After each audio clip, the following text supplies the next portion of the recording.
Assalamualaikum warahmatullahi wabarakatuh. Di sini saya mengampu mata kuliah pengantar ilmu lingkungan. Untuk di pertemuan 10 ini saya akan memberikan subtopik mengenai sumber daya alam dan lingkungan hidup. Dari ketiga gambar yang saya tampilkan di slide pertama ini, itu terdiri dari 3 komponen.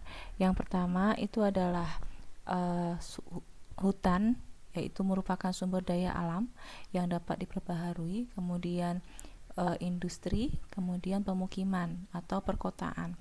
Nah, di sini dari ketiga unsur ini itu ada saling keterkaitan satu sama lain, di mana untuk pemanfaatan sumber daya alam itu tetap harus dilindungi ya, maksudnya harus dikendalikan untuk penggunaannya, baik itu untuk kebutuhan industri maupun untuk kebutuhan pembangunan keberlanjutan, di mana di situ adalah yang mengendalikan itu adalah Undang-Undang Nomor 32 Tahun 2009 mengenai perlindungan dan pengelolaan lingkungan hidup.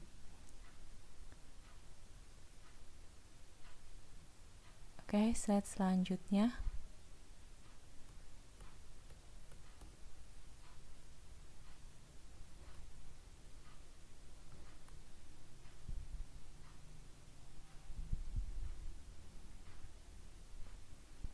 Selanjutnya di sini mengenai definisi sumber daya alam. Sumber daya alam merupakan suatu potensi yang dimiliki alam dan dapat dikembangkan dalam proses produksi sehingga dapat digunakan untuk kebutuhan hidup manusia. Dan sumber daya alam ini juga berupa kekayaan alam, berupa benda mati maupun makhluk hidup yang berada di bumi. Kemudian untuk berdasarkan sifat sumber daya alam, di sini dapat digolongkan menjadi 2, yaitu sumber daya alam yang dapat diperbaharui dan sumber daya alam yang tidak dapat diperbaharui.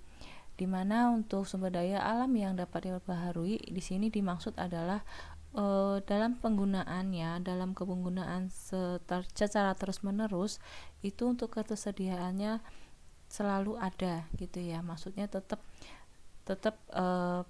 tidak membutuhkan waktu yang lama untuk pemulihannya atau ketersediaannya kembali. Sedangkan untuk sumber daya alam yang tidak dapat diperbaharui di sini adalah sumber daya alam yang untuk ketersediaannya apabila kita terus-menerus menggunakan ya itu akan habis, dan untuk ketersediaannya atau pemulihannya kembali itu membutuhkan waktu yang lama. Untuk sumber daya alam yang dapat diperbaharui, di sini ada 2 cara pembaharuan untuk sumber daya alam, yaitu melalui siklus dan melalui reproduksi. Yang melalui siklus di sini contohnya adalah salah satunya siklus air, yang dimana di sini yang dimaksud adalah siklus yang secara teratur atau secara alami ya yang terjadi di alam.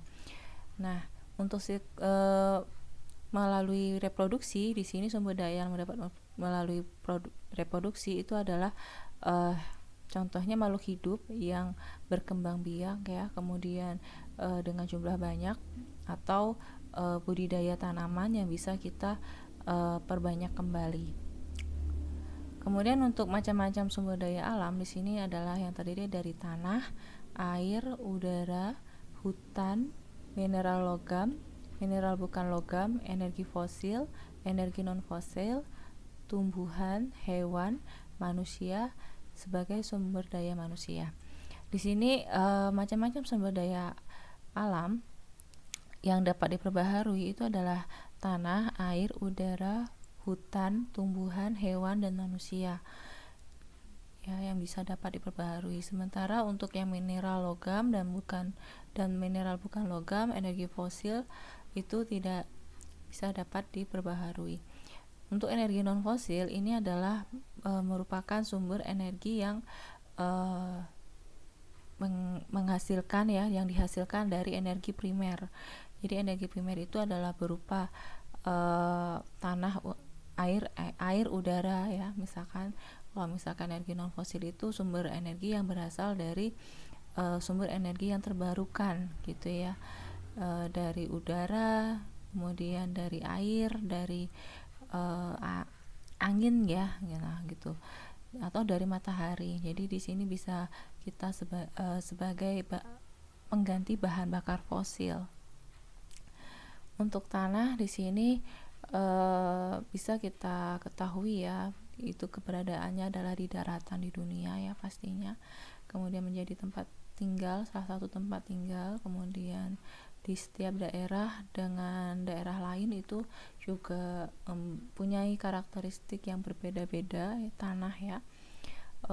Seperti mungkin ada beberapa tanah yang mengandung bahan tambang, kemudian ada juga beberapa tanah yang cocok untuk bercocok tanam, kemudian ada juga beberapa tanah yang bisa memang digunakan untuk bahan bangunan atau mendirikan bangunan. Kemudian untuk tanah sendiri di sini banyak juga ya beberapa jenis tanah yang sesuai dengan daerahnya. Vulkanik, kemudian tanah humus, kemudian tanah gambut. Nah, ini salah satu contoh dari mineral yang logam. Mineral logam di sini adalah sumber daya alam sebagai bahan-bahan pembuatan berbagai macam alat ya. Bisa kita gunakan untuk peralatan rumah, perhiasan, kemudian alat transportasi dan sebagainya. Kemudian bahan tambang yang mineral logam ini merupakan bahan tambang yang berupa biji. Biji seperti biji besi, biji nikel, emas, tembaga, timah, biji bauxit dan lain sebagainya. Sedangkan yang termasuk dalam mineral bukan logam ya, ini di sini adalah contohnya batu kapur, batu sulfur, kemudian batu akik, kemudian intan ya, kemudian berlian, batu kristal. Nah, ini adalah mineral yang terbuat dari termasuk dalam bukan logam ya. Sebagai salah satu contohnya ini adalah batu kapur, sulfur. Ini juga bisa digunakan untuk bahan bangunan ya, sebagai bahan bangunan batu kapur. Kalau sulfur itu biasanya untuk bahan obat-obatan. Mungkin sekian dari saya materi untuk hari ini. Untuk selebihnya kita bisa mendiskusikannya kembali ya. Untuk di pertemuan hari ini saya cukupkan dulu. Semoga bermanfaat. Terima kasih. Assalamualaikum warahmatullahi wabarakatuh.